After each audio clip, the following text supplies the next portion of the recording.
Hello, welcome to my blog G Banerjee Bapi. এই ব্লগটা একটু দেরি করেই দিলাম, কারণ বইমেলা শেষ হয়ে গেছে 3 তারিখে। দেখেই বুঝতে পারছো, 49th কলকাতা ইন্টারন্যাশনাল বুক ফেয়ারে আমরা গেছিলাম।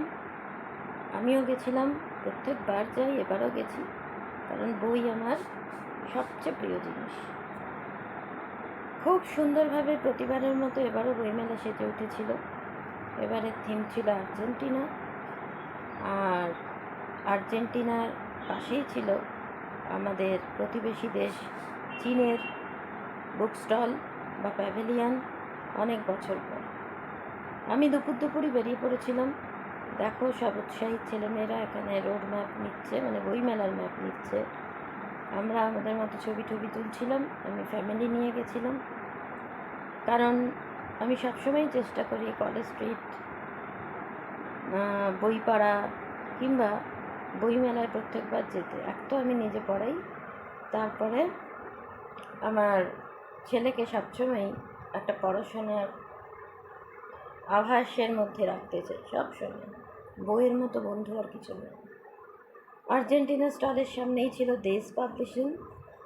দেশ পাবলিশিংয়ে যত বড় বড় রাইটারদের বই প্রকাশিত হয়, নারায়ণ দেবনাথ থেকে সব বড় বড় লেখকদের সমগ্র এখানে পাওয়া যায়। আর এটা হচ্ছে ফিজিক্সওয়ালা, যারা সায়েন্স নিয়ে পড়ো বা যারা এখনকার ছেলে মেয়ে, আমার স্টুডেন্টসরা জানো যে ফিজিক্সওয়ালা রিসেন্টলি যেই জন্য বা যে কোনো ইঞ্জিনিয়ারিংয়ের জন্য বা ডক্টরি এরকম কিছুর জন্য এই সমস্ত নারায়ণা, তারপরে ফিজিক্সওয়ালা, এদের কোচিংগুলো অনলাইনে, আর এদের বইগুলো খুবই ফেমাস হয়েছে বর্তমানে। সো আমার ছেলে সেখানে নিয়ে গেল আমাদের। সেখানে টুকটাক দু একটা বই দেখলাম। সেখান থেকে একটা ম্যাথস বই অবশ্যই আমি কিনেছি, মানে নিজেরও কাজে লেগে যাবে আর আমার ছেলেরও কাজে লেগে যাবে। আর এটা হচ্ছে দেখো গণশক্তি কমিউনিস্টদের একটা নিউজ পেপার। সে আমাদের ছোটোবেলা থেকেই আছে। তাদের সমর্থকও এখানে কম ছিল না। এমনকি ডিওয়াইএফআই এর স্টলেও আমি গেছিলাম, কারণ আমি সব কিছু এক্সপ্লোর করতে ভালোবাসি। এবার বইমেলায় অনেক বইয়ের দোকানের পাশাপাশি অনেক ব্যাগের দোকান দেখলাম। এটা দেখো, বেঙ্গল প্যাভিলিয়নের এই পাশ দিয়ে সব সাজানো হয়েছে, ওই যে ওই পাশটায় দেখতে পাচ্ছ। যাই হোক, সে কথায় পরে আসছি। এটা হচ্ছে আমাদের ওয়েস্ট বেঙ্গল আর্কাইভ আর ওয়েস্ট বেঙ্গল প্যাভিলিয়ন, বিশাল করে সাজানো। আমাদের ওয়েস্ট বেঙ্গলের যা যা রোড ম্যাপ থেকে শুরু করে বিভিন্ন ধরনের আমাদের কালচার, হেরিটেজ, একদম গভর্নমেন্টের সাজানো প্যাভিলিয়ন। এরপর আমরা বেরিয়ে গেলাম ছোটদের বইয়ের দিকে, কারণ আমার নিজেরও এখনও ছোটদের গল্পের বই পড়তে ভালো লাগে। তো এবার দেখলাম এখানে প্রচুর কী সব মজাদার পেতনি সমগ্র, ভূতের সমগ্র এসব এসছে। তা সেসবই আমার ছেলে হাত দিয়ে দেখছে। নবকল্লোল তো আমাদের ছোটোবেলা থেকেই আমরা পূজাবার্ষিকী, শুকতারা, নবকল্লোল পড়ি, তা তাদের স্টল তো থাকবেই। যদিও আমার বাপের বাড়ি কলেজ স্ট্রিটে, আমাদের ওখানে গেলে সবসময় বইমেলা। তাই এবারে দেখো প্রচুর ব্যাগ পাওয়া যাচ্ছে। মানুষ ব্যাগ ভরে ভরে বই কিনবে, সেই জন্য ব্যাগের স্টল, জুট ব্যাগ। আর এক একটা ব্যাগের দাম 100 রুপিস ছিল মোটে। আর এই যে এখানে দেখতে পাচ্ছ সুন্দর করে সাজানো আছে, এখানে নানা রকমের কালচারাল অনুষ্ঠান। এই যে আর্জেন্টিনার প্যাভিলিয়নের সামনে হচ্ছে, সেই ছোটোর থেকে এখানে মানে সেই দুপুর থেকে আর কি, আবৃত্তি থেকে শুরু করে নাটক। আর সন্ধেবেলা দেখলাম অনেক বাচ্চা মেয়ে সুন্দর করে ডান্স করছে।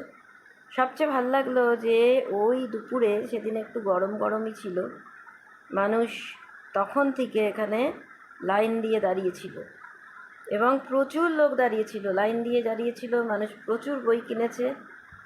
এই যে বইয়ের স্টলটা, এখানে আমার বেশ ভালো লাগলো যে এটা তো গেল গিয়ে ওই ব্যাগের দোকান। এছাড়া এরকম অনেক দোকান আছে, হ্যান্ডক্রাফট যেরকম হয় আর কি, নানা রকম কাস্টিউম জুয়েলারি কিংবা পেইন্ট করে দিচ্ছে প্রত্যেকবার বইমেলায়, এগুলোই তো দেখার। এছাড়া কেউ আবার হাতে লিখেও বই বিক্রি করছেন। এখানে দেখো তুগলুকি জাহাঙ্গীরি এছাড়া সুভাষচন্দ্র বোসের যে ইনভেস্টিগেশন রিপোর্ট, অনেক ইন্টারেস্টিং বই আমি এই স্টলটাতে পেয়েছিলাম। এরপরে আবার হাঁটতে হাঁটতে আমি যেহেতু চা পিপাসু, তাই এই চায়ের আড্ডায় চলে গেছিলাম চা খাওয়ার জন্য। সেখানে গিয়ে বেশ চাটা খাচ্ছি, সামনে আড্ডার পরিবেশ। আস্তে আস্তে বিকেলের থেকে সন্ধে গড়িয়ে এলো। চায়ের যে ইয়েগুলো, ভাঁড়গুলো বেশ সুন্দর ঘটির মতো দেখতে, আমার তো বেশ ভালো লেগেছে। মজার ব্যাপার হলো, যত সন্ধে হতে থাকলো পিল পিল করে লোকজন আমাদের প্রাণের শহর কলকাতায় 49th ইন্টারন্যাশনাল বুক ফেয়ারে ঢুকতে শুরু করলো। এখানে দেখো বুলবুল প্রকাশন, এছাড়া বসাক তো দেখলে, দেশ পাবলিকেশন সবই দেখিয়েছি। এছাড়া নয়া উদ্যোগ, অনেক অনেক অনেক অনেক, তারপরে কি বইওয়ালা বুক ক্যাফে, মানে বড় বড় পাবলিকেশন তো আছেই। এছাড়া এবারে যেটা আমার ভালো লেগেছে, ছোটো খাটো বিভিন্ন পাবলিকেশন কলেজ স্ট্রিটে যেগুলো আমরা দেখে থাকি বিভিন্ন, এ দেখো তখন প্রায় বিকেল 5টার সময় এই পরিমাণ লোক ঢুকছে। আর এখানে এরকম সুন্দর একটা বইয়ের থার্ড আই বলে একটা ডিটেকটিভ সব বই টই পাওয়া যাচ্ছে, মানে ইনভেস্টিগেশন কী করে করে।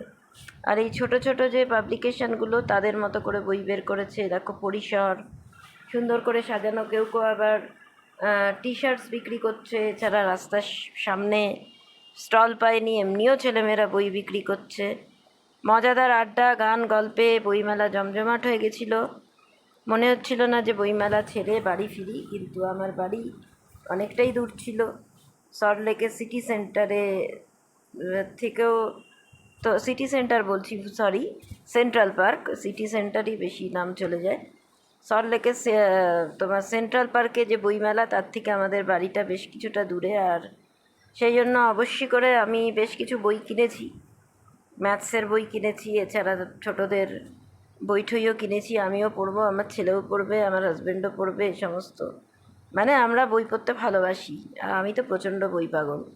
তখন সন্ধ্যের সময় দেখলাম প্রত্যেকবারের মতো এবারও এখানে বাউল যারা শিল্পীরা গান গাইতে শুরু করে দিয়েছেন। সন্ধ্যের থেকে একটা জমজমাট, দেখেই বুঝতে পারছো, মানুষ পিলপিল পিলপিল করে ঢুকছে, ফটোগ্রাফির বই।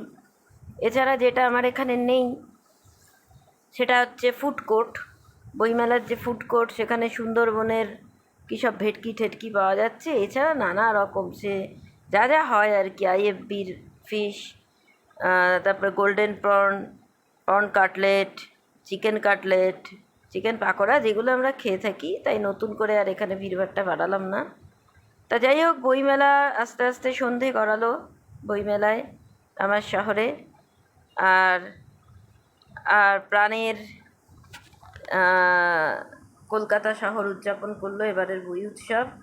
দেখো সব ছেলেমেয়েরা এখানে গান শুনছে, কালচারাল অ্যাক্টিভিটিস প্রোগ্রাম হচ্ছে। আস্তে আস্তে বাড়ি যাওয়ার সময় হয়ে এলো। আসতে তো মন চাইছিল না এরকম জমজমাট আবহ ছেড়ে, তবু ফিরতে তো হবেই। আর আসার সময় তবু একবার শেষবারের জন্য এবছরের মতো দেখে নিলাম এবারের বইমেলাকে। ওইখানে দেখতে পাচ্ছ গান, নাচ হচ্ছে, ছোটরা পারফর্ম করছে, ছোট ছোট মেয়েরা সুন্দর করে আলোয় আলোয় সেজে উঠছে। আর এবারের বইমেলায় কিন্তু বিভিন্ন দিকে তোমার ওই ওয়াচ টাওয়ার দিয়েছে, এবং প্রচুর প্রচুর পুলিশ ছিল, এবং তারা যথেষ্ট হেল্প করছে। দেখো বন্ধুরা চলে এসছে। আমার এটা ভাল লাগলো যে এখনকার ছেলেমেয়েরা দল বেঁধে বন্ধুদের নিয়ে, আমার ছেলের বয়সী সব ছেলেমেয়েরা দেখতে আসছে। যাই হোক, মোটামুটি 5:30টার সময় আমরা বেরিয়ে গেলাম বাড়ির পথে। এখানে উবের ছাড়া গতি নেই, কাজেই এখানে ট্যাক্সি ফ্যাক্সি কিছু। আবার 1 বছরের অপেক্ষা, আবার 1 বছর পর বইমেলায় আসা হবে। আবার ঘেঁটে দেখব আমার পছন্দের বইগুলো। এভাবেই বেঁচে থাকুক বাঙালির বইয়ের প্রতি ভালোবাসা।